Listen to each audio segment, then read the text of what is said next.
नवीन उच्च माध्यमिक विद्यालय की ऑनलाइन क्लास में आपका हार्दिक अभिनंदन। मैं एग्रीकल्चर टीचर भंवर सिंह मेदवाल। आज हम 12वीं क्लास का कोर्स शुरू करने जा रहे हैं एग्रीकल्चर का। तो इसमें सबसे पहले आपको जो कृषि विज्ञान का अर्थ, परिभाषाएं, इसका महत्व, इनके बारे में जानकारी पता होनी चाहिए। और हम इसका अध्ययन बहुत स्लो तरीके से करेंगे, अच्छी तरीके से करेंगे। तो आप अपनी पेन और कॉपी साथ में लेकर बैठे और जो भी आपको पढ़ाया जा रहा है उसका साथ में नोट्स बनाते रहें। तो सबसे पहले कृषि।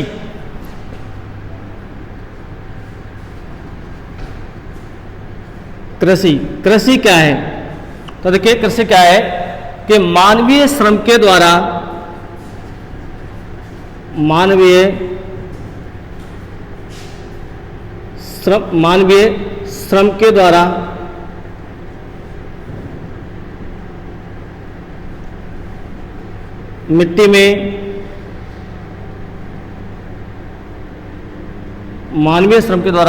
मिट्टी में विभिन्न फसलों को उगाना,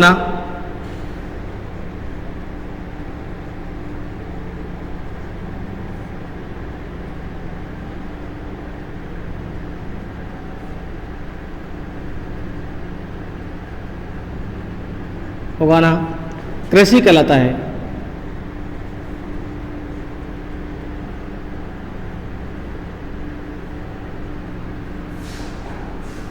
मानवीय श्रम के द्वारा मिट्टी में विभिन्न फसलों को उगाना कृषि कहलाता है। कृषि में पशुपालन को भी शामिल किया जाता है। कृषि में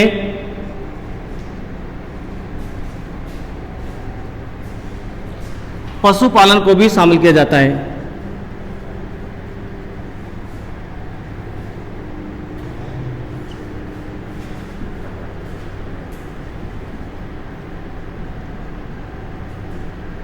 कृषि में पशुपालन को भी शामिल किया जाता है।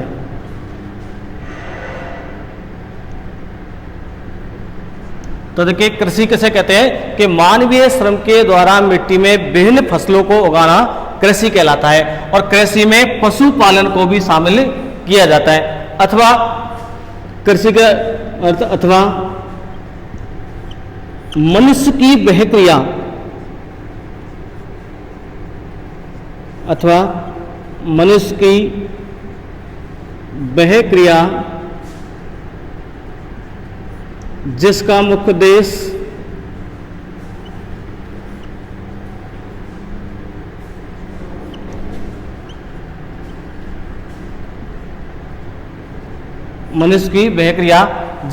उद्देश्य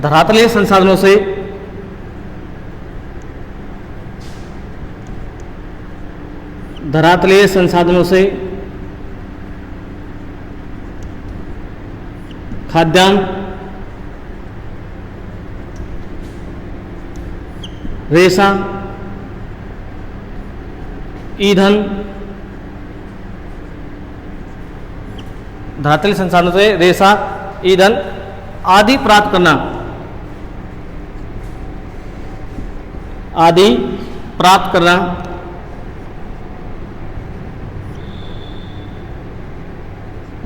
कृषि कहलाता है।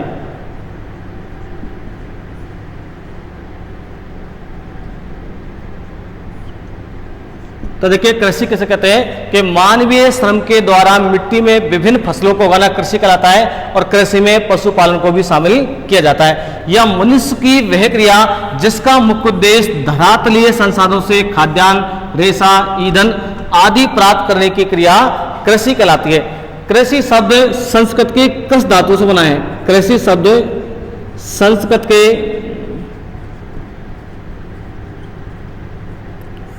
कृष धातु से बना है।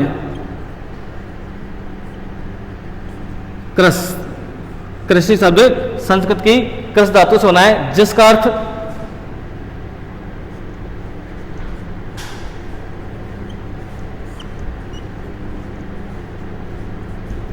खींचना, आकर्षित करना,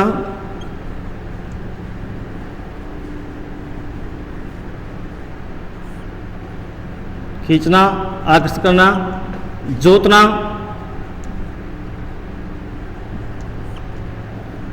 या प्राप्त करना होता है।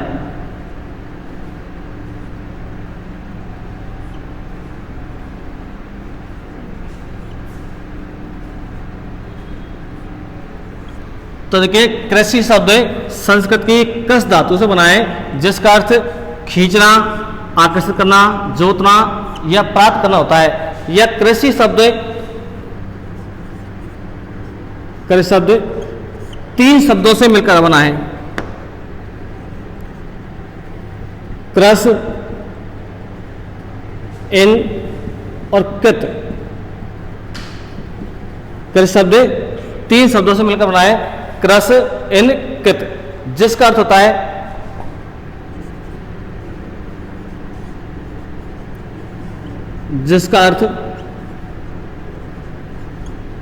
जुताई,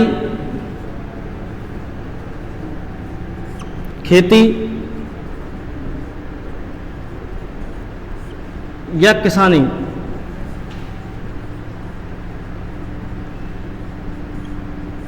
जुताई, खेती या किसानी, अर्थात जुताई व अन्य क्रिया करके, अर्थात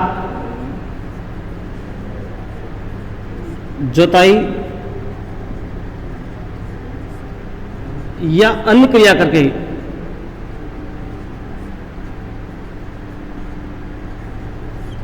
जुताई या अन्य क्रिया करके फसल प्राप्त करना।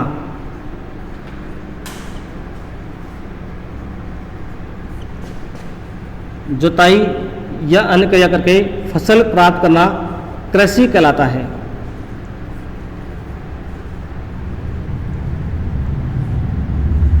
तो प्रिय विद्यार्थियों, जो आपको पढ़ाया जा रहा है, जो बोर्ड पर नोट कराया जा रहा है, इसको अपने कॉपी में नोट करते जाए साथ साथ में। तो देखिए आपको सबसे पहले बताया था कृषि का अर्थ है कि कृषि क्या है, कि मानवीय श्रम के द्वारा मिट्टी में विभिन्न फसलों को उगाना कृषि कहलाता है। और कृषि में पशुपालन को भी शामिल किया जाता है, यानी कृषि कार्य के साथ साथ में पशुपालन भी किया जाता है। अथवा मनुष्य की वह क्रिया जिसका मुख्य उद्देश्य धरातलीय संसाधनों से खाद्यान्न, रेशा, ईंधन आदि प्राप्त करने की क्रिया को कृषि कहते हैं। कृषि शब्द संस्कृत की कृष धातु से बना है, कृष, जिसका अर्थ होता है खींचना, आकर्षित करना, जोतना या प्राप्त करना। तथा कृषि शब्द तीन शब्दों से मिलकर बना है, कृषि, इन, कृत, जिसका अर्थ होता है जुताई, खेती या किसानी, अर्थात जुताई या अन्य क्रिया करके फसल प्राप्त करना कृषि कहलाता है। तो देखिए ये था कृषि का अर्थ। अब एक कृषि विज्ञान। कृषि विज्ञान क्या है, तो इसका अर्थ को समझेंगे। कृषि विज्ञान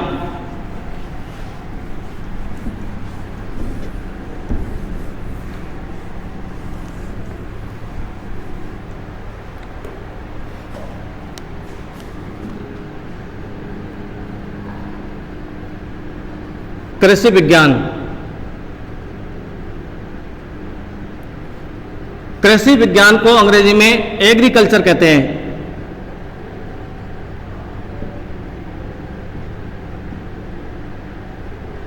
कृषि विज्ञान को अंग्रेजी में एग्रीकल्चर कहते हैं, जो लैटिन भाषा के दो शब्दों से मिलकर बना है। जो लैटिन भाषा के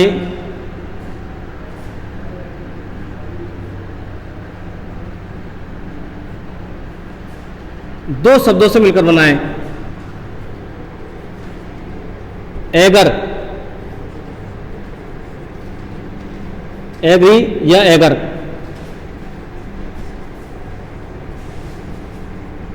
एग्री या एगर, इन दो शब्दों से मिलकर बना है, जिसका अर्थ है कृषि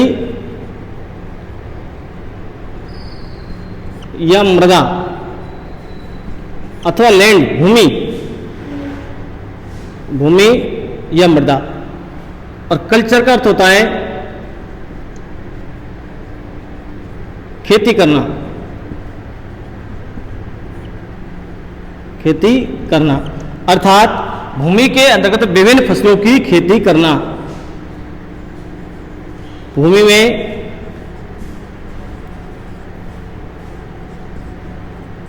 विभिन्न फसलों की कृषि करना।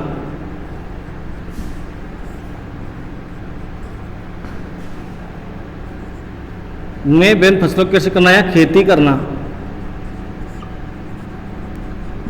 खेती करना कृषि विज्ञान के अंतर्गत आता है। तो देखिए कृषि विज्ञान को अंग्रेजी में एग्रीकल्चर कहते हैं। ये लैटिन भाषा के एगर या एग्रीकल्चर शब्द से मिलकर बना है। एग्री का अर्थ होता है भूमि या मृदा, और कल्चर का अर्थ होता है खेती करना, अर्थात भूमि में विभिन्न फसलों की खेती करना कृषि विज्ञान के अंतर्गत आता है।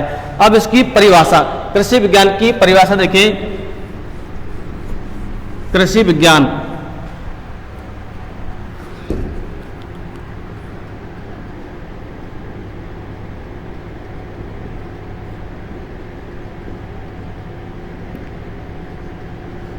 कृषि विज्ञान परिभाषा, कृषि विज्ञान क्या है कि मानवीय जीवन निर्वाह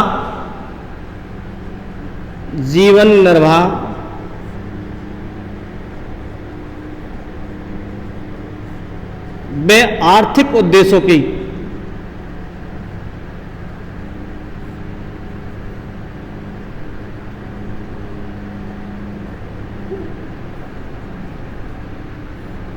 जीवन निर्वाह व आर्थिक उद्देश्यों की प्राप्ति के लिए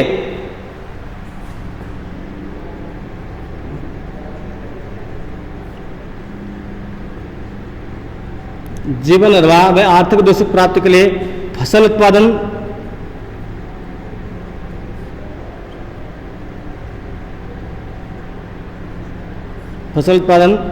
व पशुपालन, जीवन निर्वाह व आर्थिक उद्देश्यों की प्राप्ति के लिए फसल उत्पादन व पशुपालन आदि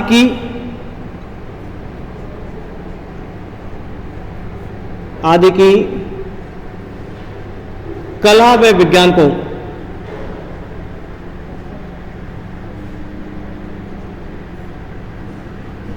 जीवन निर्वाह व आर्थिक उद्देश्यों की प्राप्ति के लिए फसल उत्पादन व पशुपालन आदि की कला व विज्ञान को कृषि विज्ञान कहते हैं।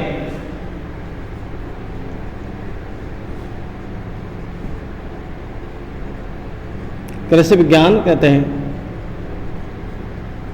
तो जीवन निर्वाह व आर्थिक उद्देश्यों की प्राप्ति के लिए फसल उत्पादन व पशुपालन आदि की कला व विज्ञान को कृषि विज्ञान कहते हैं। और कृषि विज्ञान में फसल उत्पादन, कृषि विज्ञान में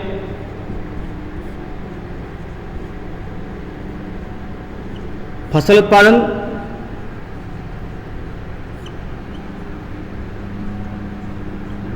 पशुपालन,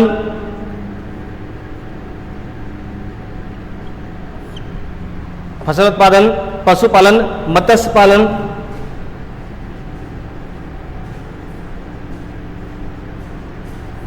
वानिकी आदि का अध्ययन किया जाता है।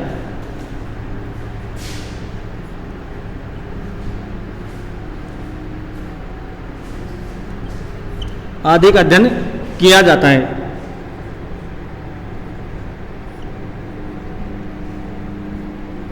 तो देखिए कृषि विज्ञान क्या है कि जीवन निर्वाह व आर्थिक उद्देश्यों की प्राप्ति के लिए फसल उत्पादन व पशुपालन आदि की कला व विज्ञान को कृषि विज्ञान कहते हैं। कृषि विज्ञान में फसल उत्पादन, पशुपालन, मत्स्य पालन, वानिकी आदि का अध्ययन किया जाता है।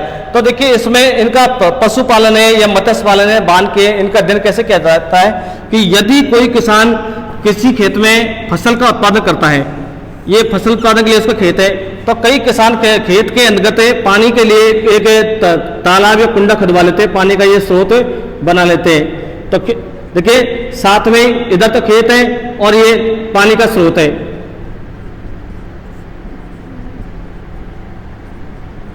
ये पानी का स्रोत है और ये है खेत।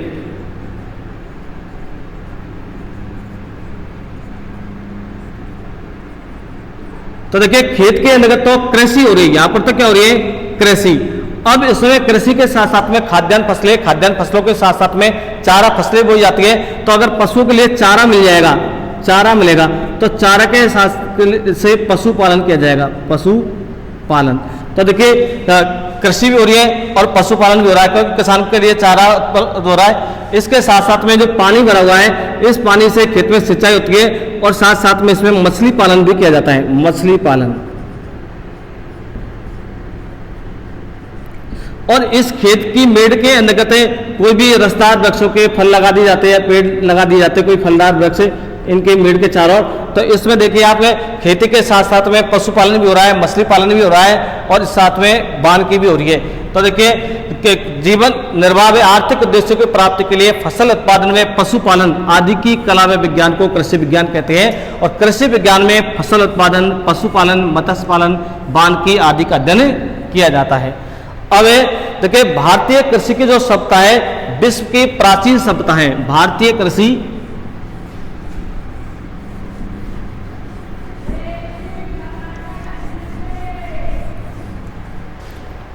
तो देखिए भारतीय कृषि सभ्यता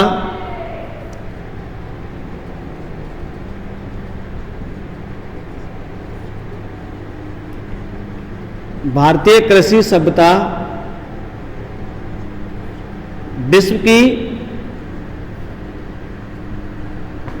सबसे प्राचीन सभ्यता है।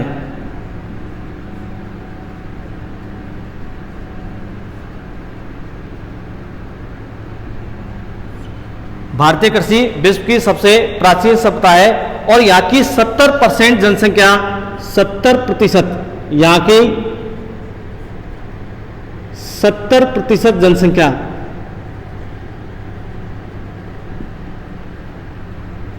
में उद्योग,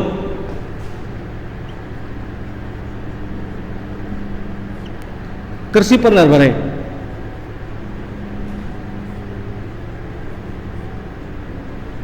कृषि पर निर्भर है। तो देखिए भारत की 70% जनसंख्या और जो कृषि आधारित उद्योग है, जैसे ब्रेड बिस्कुट बनाने का उद्योग है या जो तेल संबंधी उद्योग है, तो इसके अलावा जैसे चीनी उद्योग है, कपड़ा उद्योग है, ये सारे उद्योग ऐसे हैं जो कृषि पर निर्भर है। भारतीय प्राचीन ग्रंथ है, भारतीय प्राचीन ग्रंथ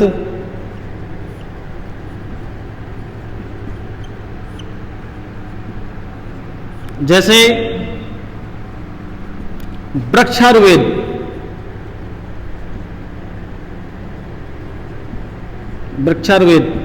कृषि पाराशर,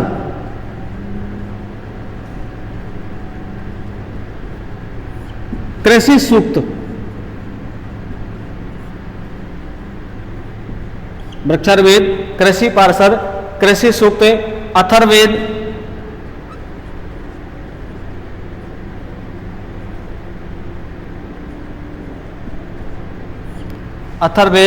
ऋग्वेद,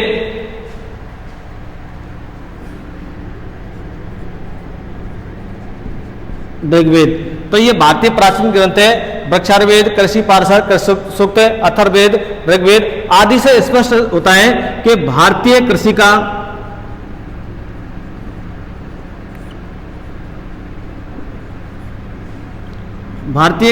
का प्राचीन काल में भी विशिष्ट स्थान था।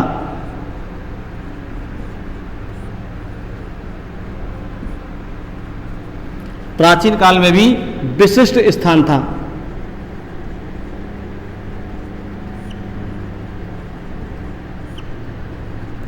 तो देखिए भारतीय कृषि सभ्यता विश्व की सबसे प्राचीन सभ्यता है। यहाँ की 70% जनसंख्या और उद्योग किस पर निर्भर है?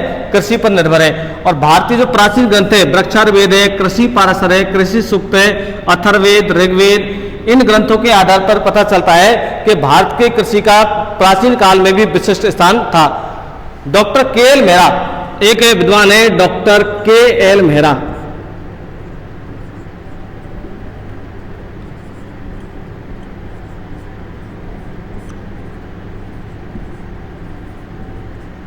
डॉक्टर के एल मेहरा, तो इन्होंने भारत के प्राचीन ग्रंथों के आधार पर प्रमाण दिए कि भारत दुनिया का ऐसा पहला देश है, भारत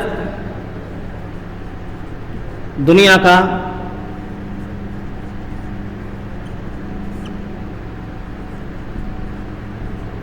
ऐसा पहला देश है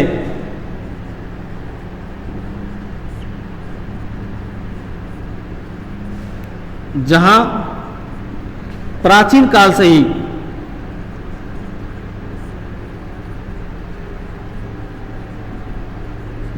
भारत दुनिया का ऐसा पहला देश है जहां प्राचीन काल से ही 2 फसलें पैदा की जाती थी।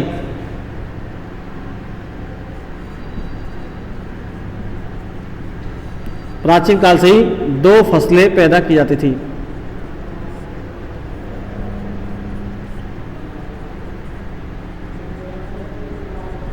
प्राचीन काल से ही 2 फसलें पैदा की जाती थी। अतः भारतीय कृषि सभ्यता विश्व की सबसे प्राचीन कृषि सभ्यता है। अतः भारतीय कृषि सभ्यता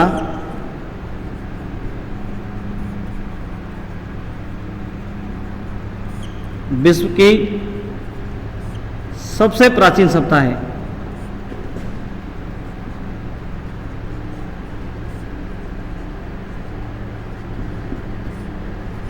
तो देखिए, भारतीय कृषि का सभ्यता विश्व की सबसे प्राचीन सभ्यता है। यहाँ की 70% जनसंख्या उद्योग कृषि पर निर्भर है, कृषि पर निर्भर है। भारत के प्राचीन ग्रंथ जैसे वृक्षारवेद, कृषि पाशर, कृषि सूक्त, अथर्ववेद, ऋग्वेद आदि के आधार पर पता चलता है कि भारतीय कृषि का प्राचीन काल में ही विशिष्ट स्थान था। Doctor KL. मेहरा ये भारतीय कृषि विशेषज्ञ है और इन्होंने बताया, इनके प्रमाण के आधार पर पता लगा कि भारत दुनिया का ऐसा पहला देश है कि जहां प्राचीन काल से ही 2 फसलें पैदा की जाती है। अतः भारतीय कृषि सभ्यता विश्व की सबसे प्राचीन सभ्यता है मानी जाती है। तो देखिए, भारतीय कृषि के बारे में अब कई प्राचीन ग्रंथों के से पुष्टि होती है कि प्राचीन काल में भी भारतीयों को कृषि का उन्नत ज्ञान था। प्राचीन काल में भी भारतीयों को कृषि का उन्नत ज्ञान था। तो ये कई प्रमाण है।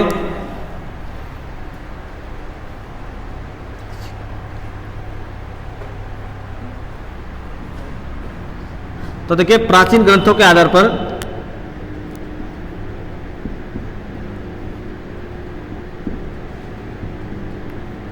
प्राचीन ग्रंथों के प्रमाण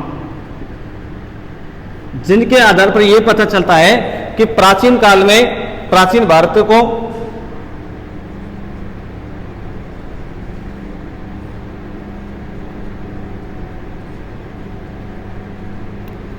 को कृषि का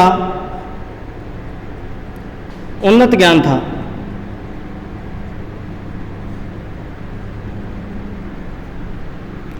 तो देखिए, ये कई प्राचीन प्रमाण है। इन प्रमाणों के आधार पर यह पता चलता है कि प्राचीन काल में भी भारतीयों को कृषि का उन्नत ज्ञान था। तो देखिए, कौन कौन से प्रमाण है। ऋग्वेद की ऋचाओं में वानिकी, पहला है ऋग्वेद की ऋचाओं में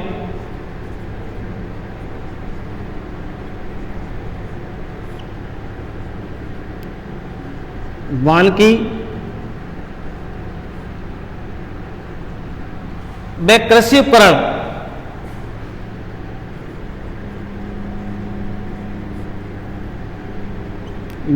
उपकरणों के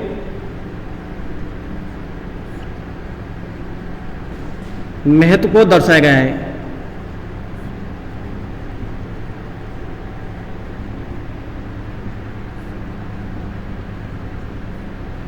तो ये प्राचीन प्रमाण है कि जो ऋग्वेद की ऋचा है इसके अंतर्गत वानिकी और कृषि उपकरणों के महत्व को दर्शाया गया है। इसके अलावा मोहनजोदड़ो और हड़प्पा सभ्यता में मोहनजोदड़ो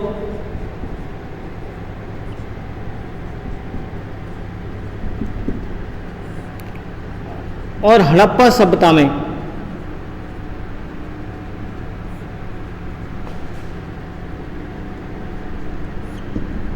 मोहनजोदड़ो और हड़प्पा सभ्यता में हल, जोते हुए खेत,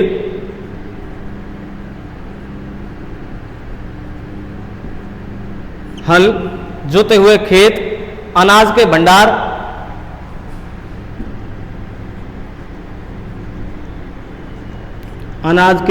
भंडार, वे पहिए वाली गाड़ी के अवशेष मिले हैं। वे पहिए वाली गाड़ी के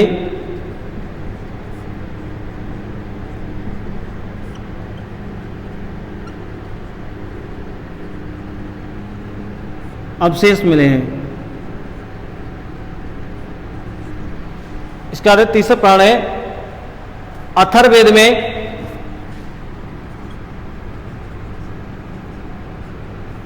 अथर्ववेद के अंतर्गत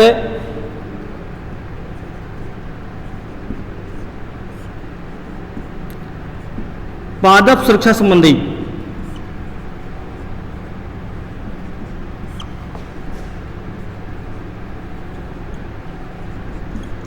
अथर्ववेद में पादप सुरक्षा संबंधी जानकारी मिलती है।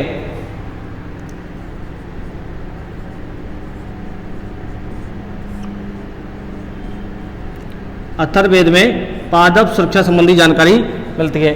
बराहमिहिर की बृहत संहिता में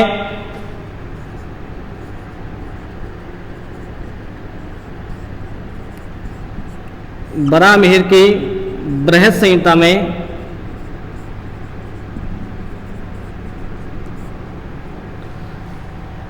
मृदा का वर्गीकरण, बराहमिहिर की बृहत संहिता में मृदा वर्गीकरण,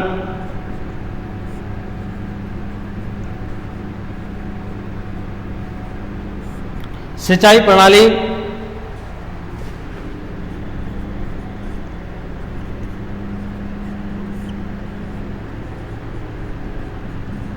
कृषि उपकरण,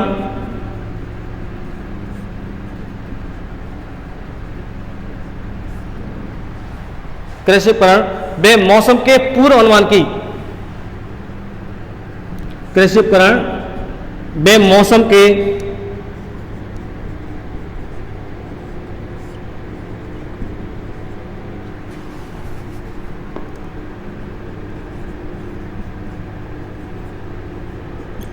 पूर्वानुमान की जानकारी मिलती है।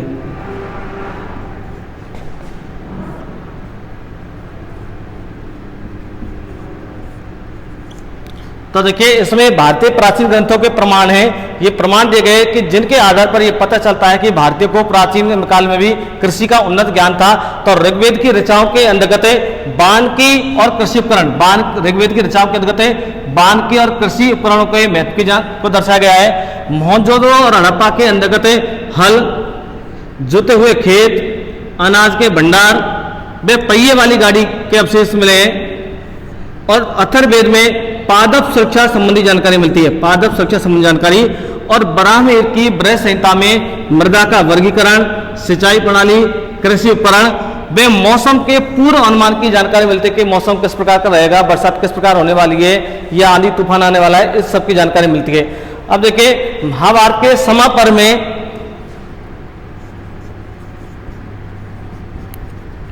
महाभारत के समापर्व में ऋषि नारद ने युधिष्ठिर से कहा, कृषि के संबंध में ऋषि नारद ने युधिष्ठिर से क्या कहा है?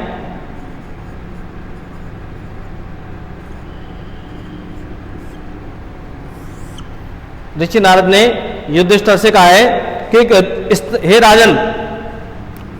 राजन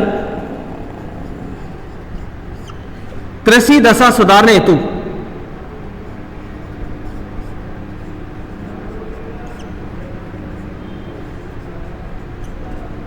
हे राजन कृषि दशा सुधारने हेतु स्थान स्थान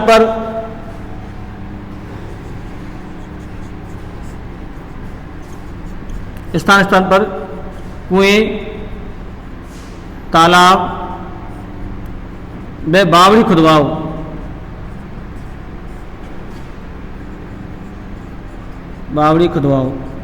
जिससे भारतीय कृषि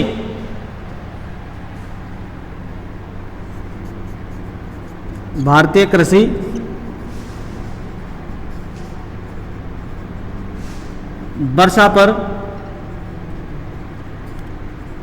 अधिक निर्भर न रहे।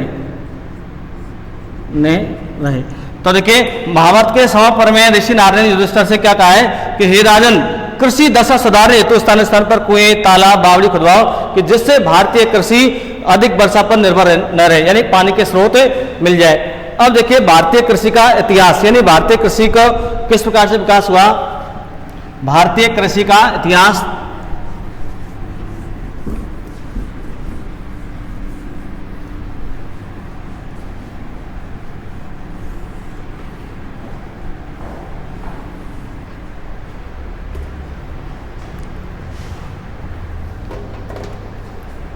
तो देखिए भारतीय कृषि का इतिहास, भारतीय कृषि का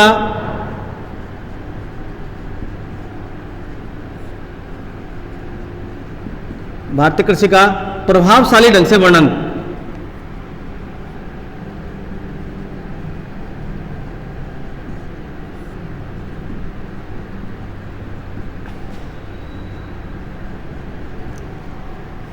भारतीय कृषि का प्रभावशाली ढंग से वर्णन डॉक्टर एम.एस. रंधावा ने।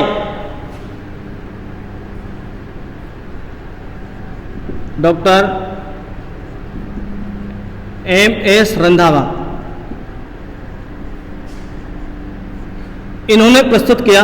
भारतीय कृषि का प्रभावशाली ढंग से वर्णन डॉक्टर एम.एस. रंधावा ने प्रस्तुत किया और इनकी पुस्तक का नाम है भारतीय कृषि का इतिहास। इनकी पुस्तक है भारतीय कृषि का इतिहास।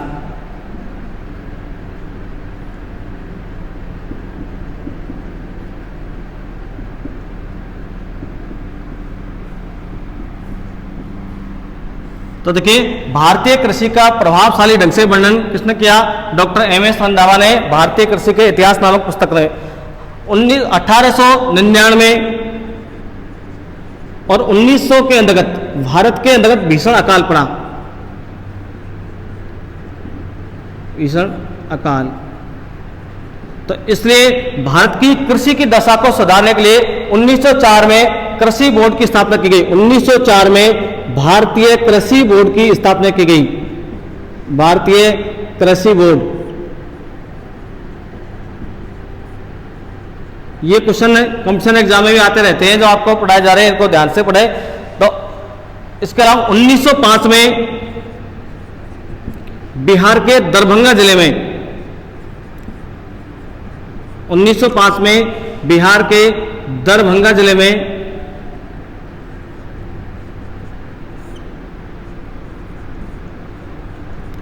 गंडक नदी के किनारे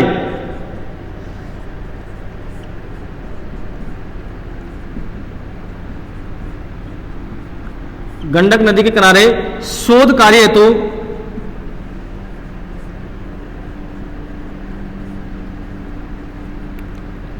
एक प्रयोगशाला स्थापित की गई।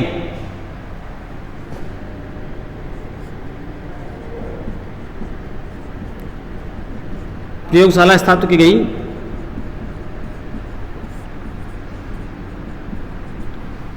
इस प्रयोगशाला के क्षेत्र को पूसा के नाम से जाना जाता है। पूसा, इस प्रयोगशाला का जो क्षेत्र है इसे पूसा के नाम से जाना जाता है।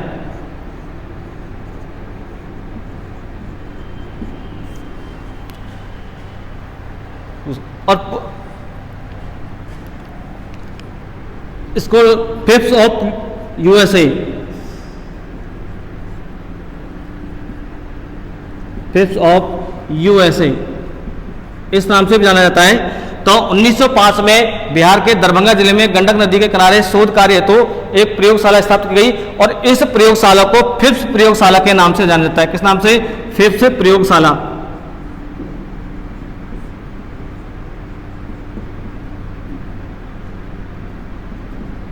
फिफ्थ प्रयोगशाला के नाम जाना जाता है और इस फिफ्थ प्रयोगशाला का जो क्षेत्र है यह पूसा के नाम से जाना जाता है। इस पूसा का नाम 1911 में IIAR कर दिया। IIAR, और इसका पूरा नाम है इंपीरियल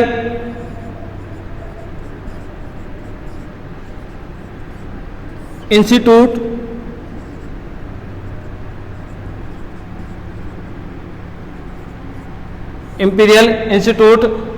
ऑफ एग्रीकल्चर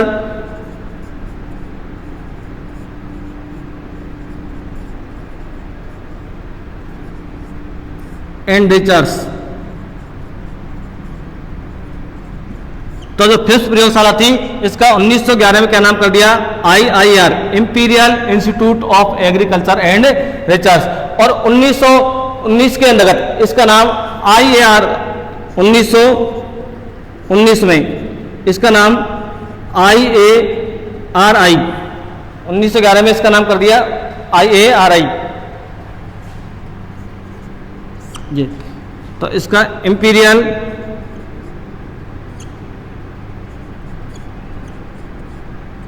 एग्रीकल्चर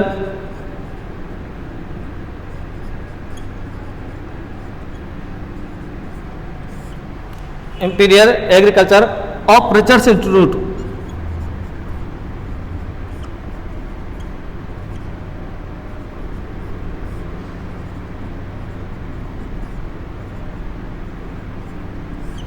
तो जो फर्स्ट प्रयोगशाला है इसका 1911 में IIAR imperial institute of agriculture and research और 1919 में इसका नाम IAIR imperial agriculture of research institute कर दिया गया। और इसके अंतर्गत पशुओं के प्रजनन, मृदा रसायन, इसमें पशुओं के प्रजनन,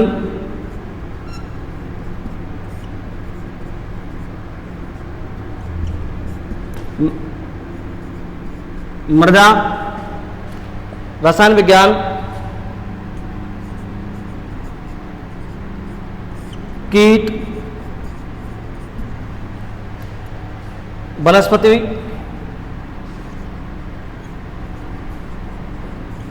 आदि विषयों से संबंधित अध्ययन किया जाता है। तो देखिए भारतीय कृषि का प्रभावशाली ढंग से वर्णन किसने किया? डॉक्टर MS रंधावा ने। इनकी पुस्तक नाम भारतीय कृषि का इतिहास।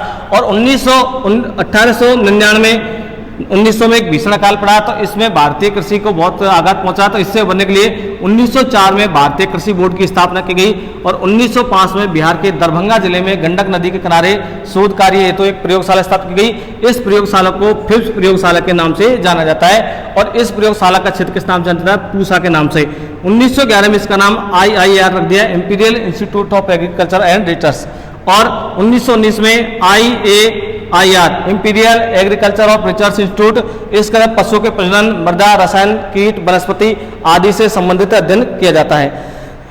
इस पूसा स्थित जो ये क्षेत्र है, पूसा का क्षेत्र है, तो इसको 7 नवंबर 1936 को 7 नवंबर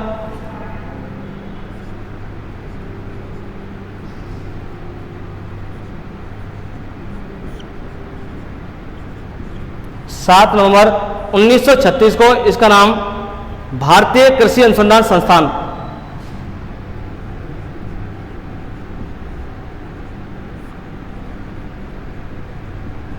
भारतीय कृषि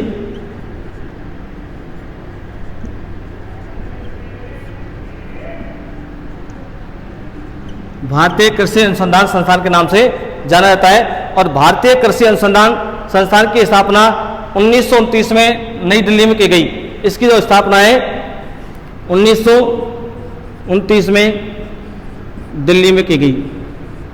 तो भारतीय कृषि अनुसंधान संस्थान है, तो इसमें बिहार से इसको दिल्ली स्थानांतरित कर दिया गया 1929 में। और 7 नवंबर 1936 से किस नाम से जाना जाता है? भारतीय कृषि अनुसंधान परिषद।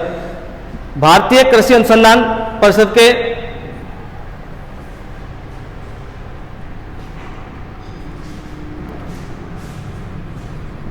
भारतीय कृषि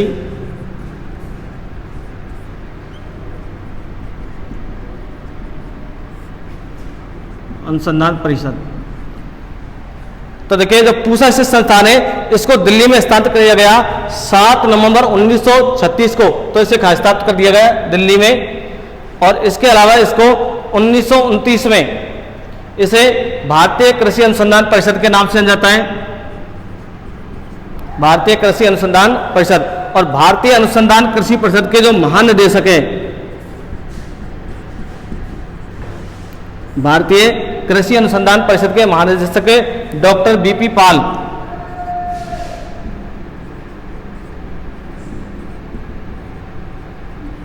भारतीय कृषि अनुसंधान परिषद के महानिदेशक कौन है? डॉक्टर BP पाल। इसके अलावा पूसा संस्थान के निदेशक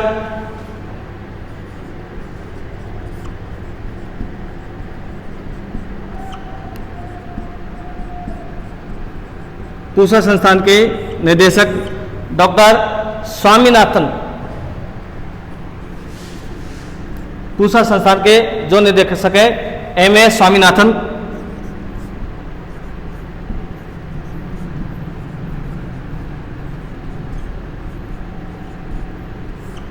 जैसे भारत में हरित क्रांति के जनक MS स्वामीनाथन को भारत में हरित क्रांति के जनक माना जाता है।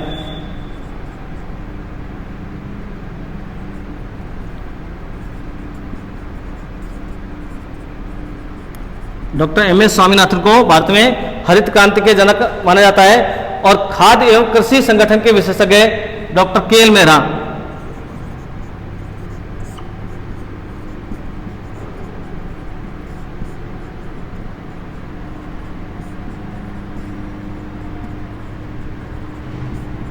डॉक्टर के एल मेहरा।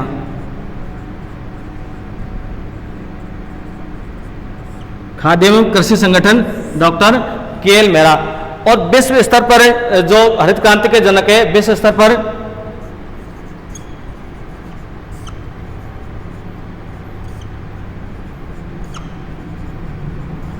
हरित क्रांति के जनक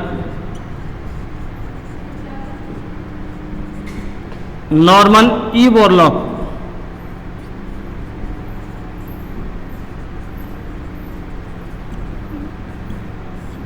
विश्व स्तर पर हरित क्रांति के जनक नॉर्मन ई बोरलॉग को जाना जाता है। इन्हें बोने गेहूं का जनक,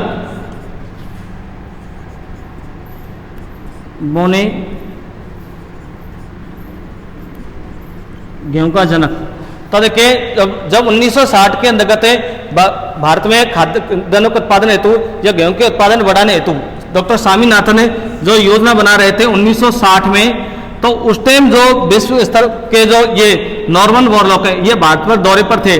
तो इन्होंने भारत के अंतर्गत कृषि के उत्पादन को बढ़ाने हेतु एक क्रांति की शुरुआत की गई 1963 में, हरित क्रांति की शुरुआत। हरित क्रांति की शुरुआत भारत में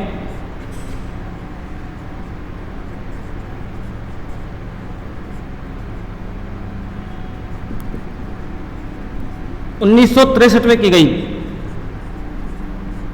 1963 में। तो देखिए भारत में हरित क्रांति के जनक किसे जाना जाता है? डॉक्टर स्वामीनाथन को। और विश्व स्तर पर हरित क्रांति के जनक है नॉर्मन ई बोरलॉग, और इन्हें बोने गेहूं का जनक भी कहा जाता है। बोने गेहूं का जनक क्यों कहा जाता है कि इन्होंने जो ये नॉर्मन बोरलॉग के इन्होंने बताया कि भारत के अंतर्गत बोने गेहूं की कृषि की जाए जिससे ज़्यादा से ज़्यादा उत्पादन हो। और खाद्य एवं कृषि संगठन के जो विशेषज्ञ डॉक्टर के एल मेहरा। तो ये था भारतीय कृषि का इतिहास। अब भारतीय कृषि की शाखाएं, तो भारतीय कृषि की जो शाखाएं हैं लगभग 10-12 शाखाएं हैं। तो इन शाखाओं को और इसके अलावा भारतीय कृषि के जो क्षेत्र है या इसके क्षेत्र के साथ साथ इसका विशेष क्षेत्र है, भारतीय कृषि का महत्व है, हम इसको अगले पार्ट्स में पढ़ेंगे। तो मुझे विश्वास है कि अभी आपने इसको बहुत अच्छी तरीके से पढ़ा होगा, समझा होगा, और साथ साथ में अपने नोट्स बनाते चलो, और भी अगले पार्ट्स में और बेहतर तरीके से आपको पढ़ाया जाएगा। तो तब तक के लिए आपको धन्यवाद। अगले पार्ट्स में